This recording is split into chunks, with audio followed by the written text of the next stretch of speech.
खुलुमबाय, बेयो बड'लेण्ड इंखं टेलिभिजन। दिनैनि रादाबखौ फरायदों आं उपमारानि दैमारि। दिनैनि गाहाय रादाबाव दं। हाग्रामा महिलारिनि बुंनाया बेसेन गैया। 17 बोसोराव रायजोखौ थगायबोदोंल' प्रमद बर'। BPF दोलोआव जेबो नीति आदर्श गैया, बेखायनो एबसुआ मदद खालामाखै बुंदों गबिन्द बसुमतारी। देबोरगाव बियाबाव साबा केडारफोरा BPFजों आखाइ हमफैदों। आसामनि गं 3 जिल्लायाव दिनैनिफ्राय आबुं लकडाउन सोलिफिनबाय। तरुण गगैखौ जोथोन लानो थाखाय सा 9 डक्टरफोरनि टीम बानायनाय जादों। आसामाव दैबानाजों खहा जानायखौ नायबिजिरनो मिरुनि टीमा सौफैबाय। अतुल बराया खनसेबाव एजिपिनि आफादगिरि सायख'जाबाय। बकलिया घाटआव सानै बिसि फिसायखौ हाग्रानि मैदेरा गाथारलांदों। दानिया आबुं रादाब। हाग्रामा महिलारिनि बुंनायफोरा जेबो बेसेन गैया। थांनाय 17 बोसोराव हाग्रामा महिलारिया रायजोफोरखौ थगायबोदोंल'। हाग्रामाया गावनि थाखाय रां रुपा धोन सम्पति सोरजिना लाबाय, नाथाय रायजोफोरनो जेबो होआखै। हाग्रामाया गोहो गोमाजानो गिनानै जानला मोनला बखिदों। बिटिआर गोरोबथाया बेसेन गैया होननानै बुंनो हाग्रामाया मोनथाय गैया। बिटिआर गोरोबथायाव हाग्रामानि 1% बिहोमा गैया। हाग्रामाया एबसुखौ सोंखारिनो माब्लाबाबो नागारा। बे बानबुंथिखौ होदों इउपिपिएलनि आफादगिरि प्रमद बर'आ। मख'नो गोनांदि उदालगुरियाव बिसायख'थिनि फोसावदिंनायाव हाग्रामा महिलारिया बिटिआर गोरोबथाखौ बेसेन गैया आरो बिटिआर गोरोबथानि दफाफोरखौ मावफुंजोबोब्ला बर' हारिया जोबस्रांलांगोन होनना बुंनायनि उनाव प्रमद बर'आ हाग्रामा महिलारिखौ सावरायफिनदों आरो फिननाय होदों।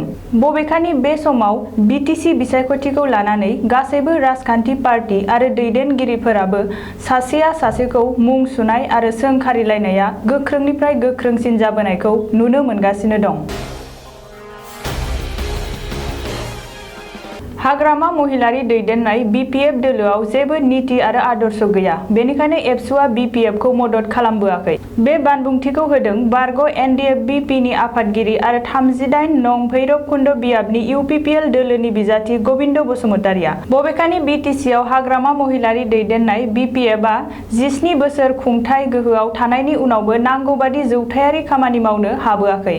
बरंस बर' हारिखौ गादबनानैसो दोनबोदों होननानैबो गबिन्द बसुमतारीआ खौरांगिरिफोरनि सिगाङाव बुंदों।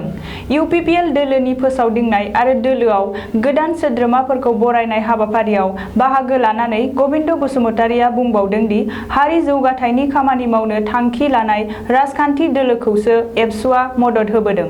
इउपिपिएल दोलोआव नीति आदर्श दं, बेनिखायनो एबसुआ मदद होनो सिगांबोदों। ओरैहाय बड' वमेन जास्टिस फरामनि आफादगिरि डक्टर अनजलि दैमारिया BPF दोलोआव हाबफैनायाव इउपिपिएलआ जेबो खहा जाया होननानैबो बुंदों गबिन्द बसुमतारीआ।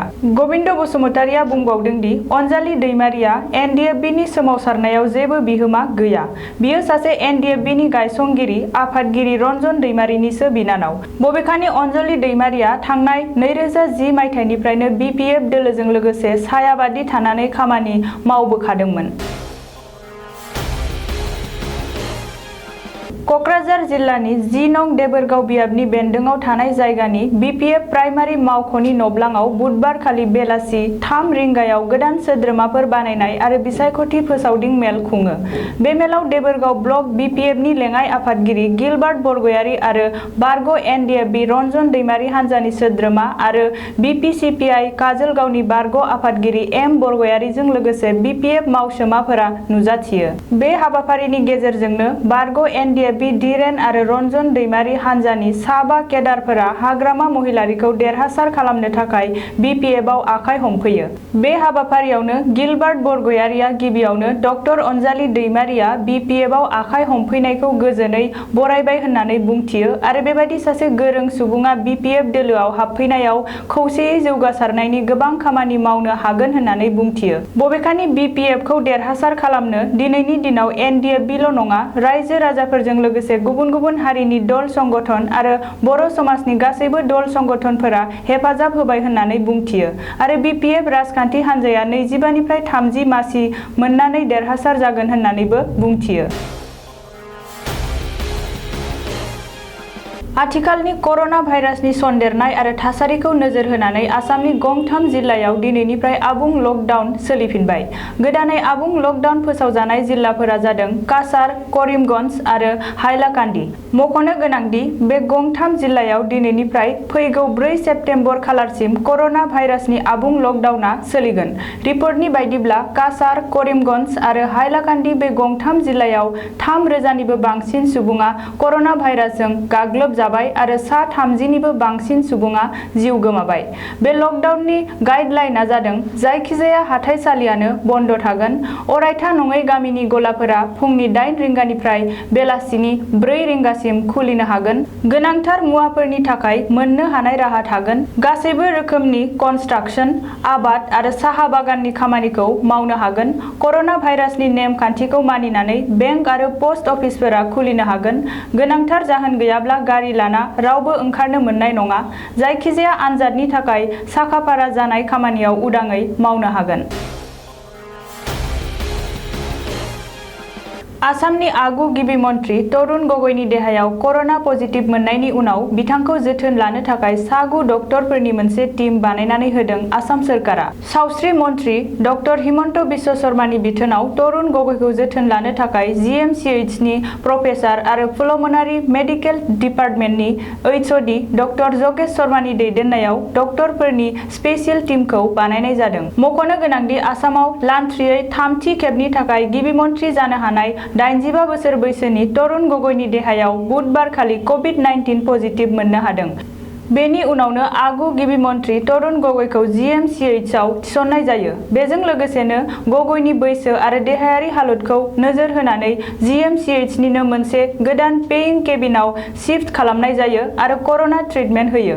बबेखानि बुधबारखालि मोनाबिलिनि समाव गिबि मन्थ्रि सर्बानन्द सन'वालाबो जानबुंनि गेजेरजों आगु गिबि मन्थ्रि तरुण गगैनि देहायारि हालोदनि बागै खौरां लाहरदों होननानै सुलुङाव मिन्थिनो मोननाय जादों। आसामाव गिख्रंथाव दैबानाजों भुगिनांनाय आरो खहा जानांनायनि बागै नायबिजिरनो मिरुनि सा6 सोद्रोमानि टीमआ बुधबारखालि आसामाव सौफैदों।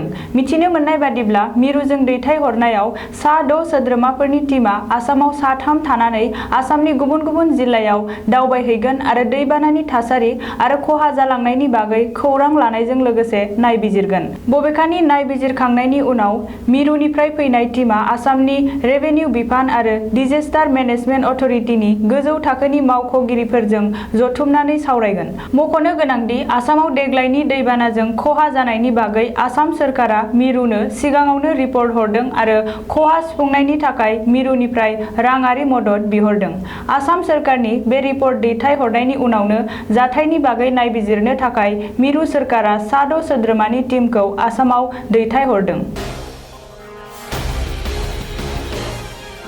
अतुल बराया फिन खनसे असम गण परिषद सुंद'यै AGPनि आफादगिरि सायख'जाबाय। रावजोंबो बादायलायाजासे एबा बिसायख'थि खुङाजासे अतुल बराखौ AGPनि फिन आफादगिरि सायख'दों। दिनै पार्टीनि जेनेरेल मिटिंआव बे थांखिखौ लानाय जायो। मिथिनो मोननाय बादिब्ला AGPनि आफादगिरि मासिनि थाखाय बिसायख'थि खुंनो लाहार-फाहार खालामनाय जादोंमोन। नाथाय आफादगिरि मासिनि थाखाय अतुल बरानि अनगायै गुबुन बिजाथिया बिजाथिलाइ गथायाखै। जायनि जुनै अतुल बराया रावजोंबो बादायलायाजासे फिन खनसे AGPनि आफादगिरि महरै सायख'जाबाय। मख'नो गोनांदि फैबाय थानाय 2021नि बिसायख'थिनि सिगां AGPनि आफादगिरिखौ गोदानै सायख'नायनि बागै सावरायनाया पार्टीनि सिङाव सोलिगासिनो दंमोन। बे आयदानि सायावनो सावरायनो थाखाय दिनै आमबारिनि गाहाय मावख'आव पार्टीनि जेनेरेल मिटिं लानाय जादोंमोन। कार्बि आंलं जिल्लानि बकलिया घाटआव हाग्रानि मैदेर गाग्लोबनायजों सानै बिसि-फिसाया जिउ गोमायो। बे जाथाया टिकक लांस' हाजोआरि ओनसोलनि केहाइके आपो मुंनि गामियाव थांनाय हराव जादों। मैदेरनि गाग्लोबनायाव जिउ गोमानाय सानै बिसि-फिसायखौ सारबुरा मिलिक 40 बोसोर बैसोनि आरो बिनि बिसि फुदांके आपि 37 बोसोर बैसोनि होननानै सिनायथिदों। सुलुङाव मिथिनो मोननाय बादिब्ला बिसोर सानै बिसि-फिसाया साखाथि हाजोनि जुम आबादथिलियाव जिउ खाङोमोन। नाथाय थांनाय हराव हाग्रानिफ्राय आदार नागिरना ओंखारबोनाय मासे मैदेरा बिसि-फिसायनि न'आव फैनानै माइ जाफैयो आरो गाग्लोबनानै न'-बांखौ थेर-बेथेर खालामलाङो।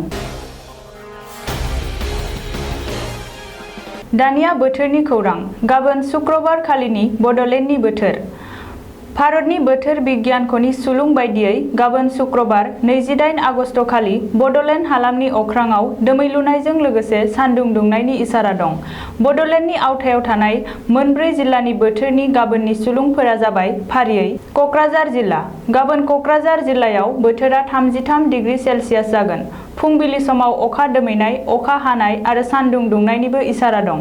सानजौफु समाव अखा दोमैनायजों लोगोसे अखा हानाय आरो सान्दुंबो दुंनायनि इसारा दं। थिग बेबादिनो हरनि समाव अखा दोमैनायजों लोगोसे अखा हानायनिबो इसारा दं। चिरां जिल्ला गाबोन चिरां जिल्लायाव बोथोरा 33 डिग्री सेल्सियास जागोन। फुंबिलि समाव अखा दोमैनाय, अखा हानाय आरो सान्दुं दुंनायनिबो इसारा दं। सानजौफु समाव अखा दोमैनायजों लोगोसे सान्दुं दुंनायनिबो इसारा दं।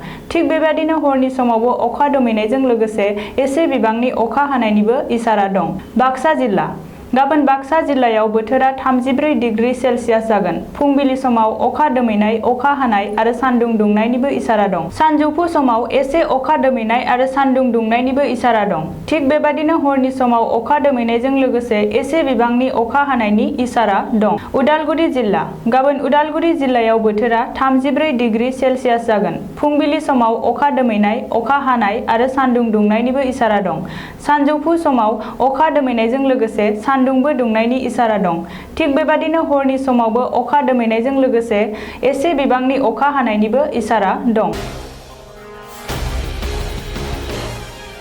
दिनैनि रादाबा एसेनोसै गोजोन्थों। खुलुमबाय, आं रिंकु मनि नार्जारी बड'लेण्ड इंखं टेलिभिजननि स्टुडिअ'निफ्राय फोसावनो सिगांदों मोनसे गोजोनथाव खौरां।